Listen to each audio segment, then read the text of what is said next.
maxadka daraasaadka ee heritage ee fadhigiisu yahay magaalada muqdisho ayaa soo saaray warbixin uu kaga hadlayo wixii uu qabsoomay iyo wixii ka qaldamay dowladda federaalk Soomaaliya gaar ahaan labadii sano ee uu xukunka hayay madaxweyne Maxamed Cabdullaahi Farmaajo. Madaxweyne Farmaajo ayaa la doortay 8 February ee sanadkii 2017 isagoo ololihiisa iyo khudbadihii doorashadiisa kadib ballan qaaday inuu isbedel weyn sameyn doono. Heritage waxay sheegtay inay warbixinteedan ku jaangoysay wixii ay dowladdu sheegtay inay qabanayso iyo waxa ilaa iyo hadda ka hirgalay. Warbixinta Heritage waxaa noo soo koobaya Cabdixakiin Maxamuud Shirwa. maasanad Falastiin. Warbixintanu maxadku ciwaan uga dhigay hogaaminta madaxweyne Farmaajo ayaa sidaa Xuseen ay ku qiimeeyeen labadii sanadood ee dowladda madaxweyne Farmaajo iyo waliba waxa la gudboon labada sanadood soo socda. waxaanay sheegeen in 2 sano kadib haddii la qiimeeyo wax badan waxqabadka madaxweynaha ay ka soo baxayso in qorshayaashii qaar ay u suurto galeen kuwo kale oo badan oo ballanqaadkii xilligii doorashada iyo waliba shirkii London aanay waxba ka hirgelin. dhanka guulaha xukuumadda madaxweyne Farmaajo iyo ra'iisul wasaare Khayre waxay warbixintu sheegtay in ay guulo wax ku oola ka gaareen dadaalada in Soomaaliya deynta laga cafiyo isla markaana ay xawaare geliyeen wadaxaajoodyada hay'adaha maaliyadaha adduunka sida hay'adda lacagta adduunka ee IMF sidoo kalena ay kordhiyeen dakhliga dowladda isla markaana ay ku guuleysteen kasbashada kalsoonida shacabka kuna mitideen wada shaqaynta hay'adaha fulinta sida madaxweynaha iyo wasiirka koowaad. sidaasoo ay tahay bay tiri warbixintu aanay hirgelin in badan oo ahaa ballanqaadyadii madaxweynaha ee doorashada uu ku galay.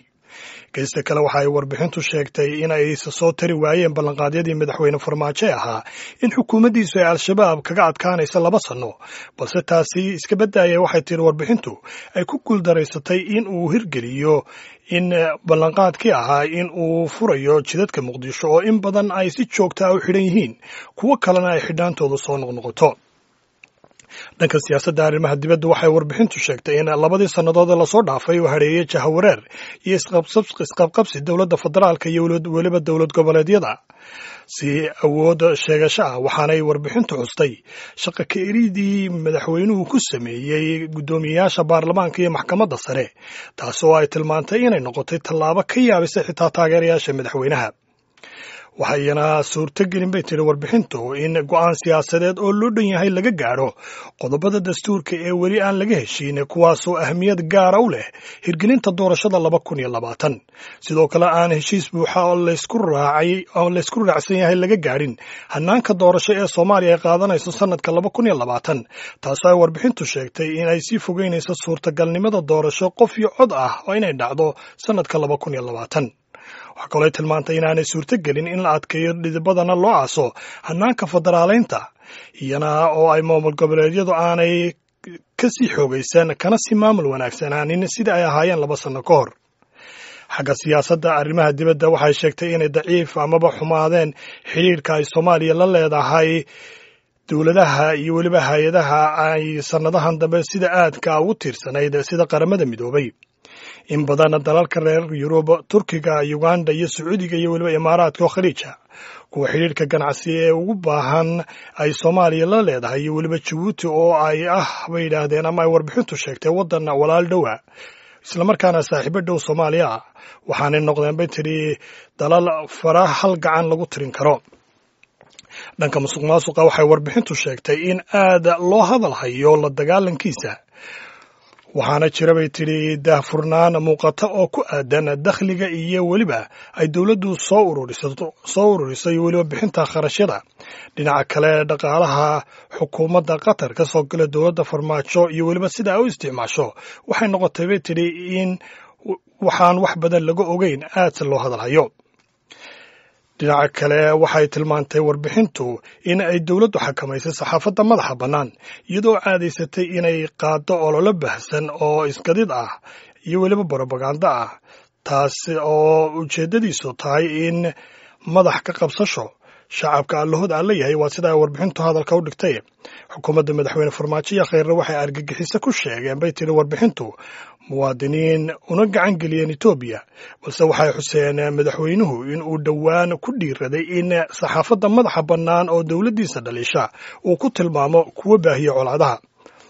geesta kale waxay warbixintu ka hadashay dhanka xoojinta amniga waxaanay tilmaantay in ilaa iyo hadda dowladdu aanay ku guulaysan inay hirgeliso golaha amniga qaranka.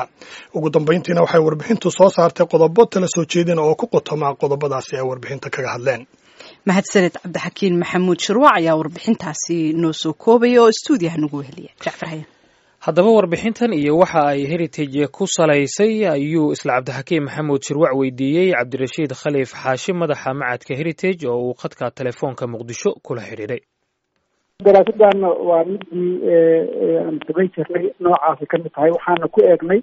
qiimeyn saarnay 2 sano dowladda hadda jirta madaxweyne maxamed cabdullaahi farmaajo waxay ballan qaadeen baan fiirinay wixii ka qabyaa baan fiirinay wixii u qabsoon baan fiirinay waxaana siinay talo ku saabsan 2 xigta inay diyaarada saaraan. marka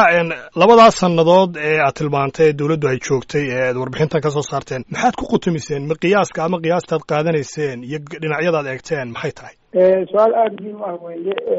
waxaan fiirnay dowladda halbeeg noo ahaa dowladdu waxay tiri iyadu waa qabanaya waxay tiri markii la doortay madaxweynuhu kaamiinka ku jiray ballanqaadyo sameeyey markii la doortay ballanqaadyadii buu qaar sii waday markii dambana London buu geeyey. waxa dowladdiisa u qorsho ah 4 qodob baan ugu weynaa oo 4taas qodob baa marka diiradda saarnay siyaasad lagu dhan yahay loo dhan yahay inuu ka shaqeynayo oo dastuur iyo constitution iyo federalism iyo dimuqraadiyiin waxaasna hoos imaanayaan. amnigay ka hadleen waxay ka qabanayaan waxay ka hadleen dhaqaalaha iyo maaragtay adeega bulshada waxay ka hadleen mashruuc wadajir ay u bixiyaan oo deegaanada iyo degmooyinka iyo ku saabsan oo dadka la aruurinayo nabadeeda kaga qaataan iyo amnigana lagu howlgelinayo. marka waxay uga ballan qaadeen inay qabanayaan tiibaan anaguna dib istaagnay oo fiirnay wixii uga qabsanay iyo wixii ka qabyaa iyo wixii ka qaaran. haddaynu dabcan marka warbixin la samaynayo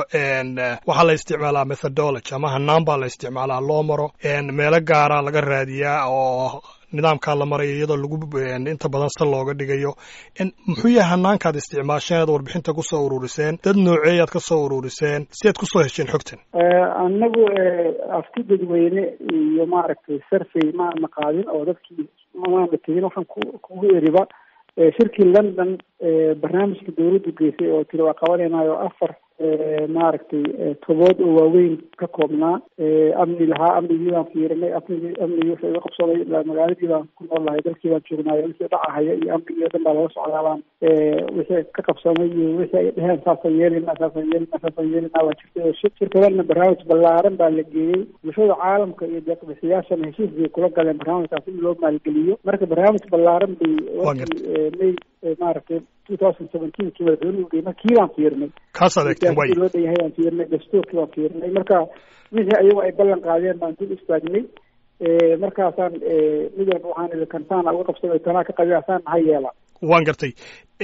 haddaan qodob ka mida soo qaato tusaale ahaan oo kale waxyaabaha aad kaga hadashay waxaa ka mid ah in ballanqaadyadii aanay fulin oo iyagoo soo xiganaya qodobadaa horeed soo tilmaantay haddana waxaad tilmaanteen in ay xukuumaddu ay ku guulaysatay kalsoonidii shacabka si ka sarraysa weliba ereyadaad isticmaashay waxaa ka mid a intii xukuumadihii ka horreysay ay heli jireen. iyada taasi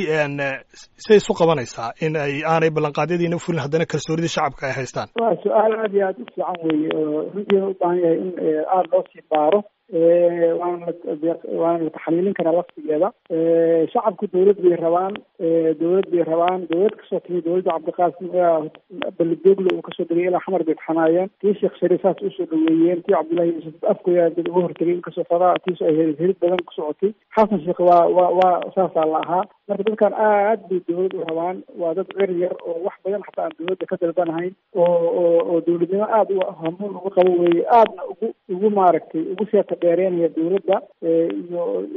isha ka laabanaya xataa ma iyagoo ujeeda inay macnaha qardajeex ku jirto. laakiin annagu hayad cilmi baaris baan nahay dadkaan sahan u nahay dowladdan waardiye ka nahay xoogaal baan nahay. marka qof baa wuxuu ku farxayaa madaxweynuhu inuu dad maaragtay dhaawaca isagoo aroortii soo booqanaya